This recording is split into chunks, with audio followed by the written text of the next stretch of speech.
नाज़रीन, पांगरियो में समन सरकार के मेले के आखिरी दिहाड़े के सिंध की सकाफ़त के नाम कयो वियो, जंहिंमें मलाखड़ा कराया विया। तफ़सीलन लाइ ॾिसूं था अली गुल खोसे जी हिन रिपोर्ट।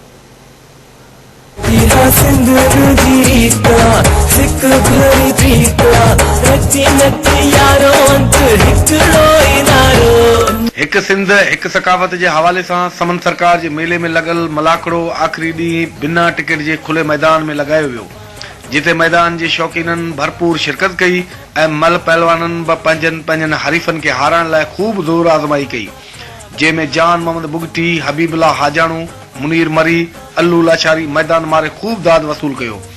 मल पहलवानन आवाज़ टीवी से ॻाल्हाईंदे चयो त खुशी है असांजा जेके सिंधी चैनल आहिनि उन्हनि असांजी सकाफ़तूं जेके लिखियल शयूं आहिनि, जी टोपी आहे, अजरक आहे, सिंध लेवल ते मौजूद हुयूं, उन्हनि खे पूरी दुनिया में मुतारफ़ करायो आहे। नामवर पहलवान हिते असांजे मलाखड़े में हुआ, उनजी यादि में साईं जे मेले में मलाखड़ो करायो वियो आहे। इंशाअल्लाह ताला 1 तारीख़ ताईं इहो मलाखड़ो करायो वेंदो। अॼु साफ़ी बिरादर आया आहिनि ऐं सॼी सिंध में ऐं सॼे ज़िले में बदीन ज़िले में मलाखड़ो करायो वेंदो। जो चवण हो त सिंध असांजी जान ऐं सकाफ़त असांजी रूह आहे, जेके असीं आवाज़ टीवी सां गॾु 1 दिसंबर ते अजरक टोपी पहिरें ज़ोर शोर सां मल्हाईंदासीं। हिननि चयो त सिंध जे हर शहर में मलाखड़ी रांदि जी रमज़ ॾेखारे सिंधी हुअण जो सबूत ॾींदासीं।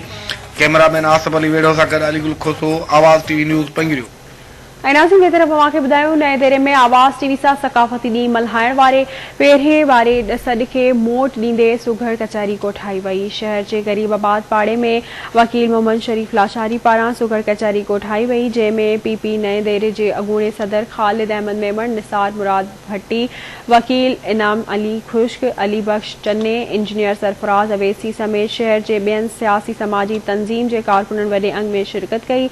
उन मौके ते सुघड़न गुलशन लाशारी ऐं जहांगीर नारे जे ॾूर हुनर बेत ॿुधाए कचहरी में वाह वाह कराए छॾी। उन मौके ते मथे अॻवाननि सकाफ़त जो ॾींहुं आवाज़ टीवी सां भरपूर नमूने सां मल्हाइण जो वचन पिणु वरिजायो। उन मौके ते अॻवाननि चयो त सिंध जी तहज़ीब सकाफ़त जा सिंधी वारिस आहियूं। आवाज़ टीवी पारां ॾिनल सॾ खे ईद जियां मल्हायो वेंदो।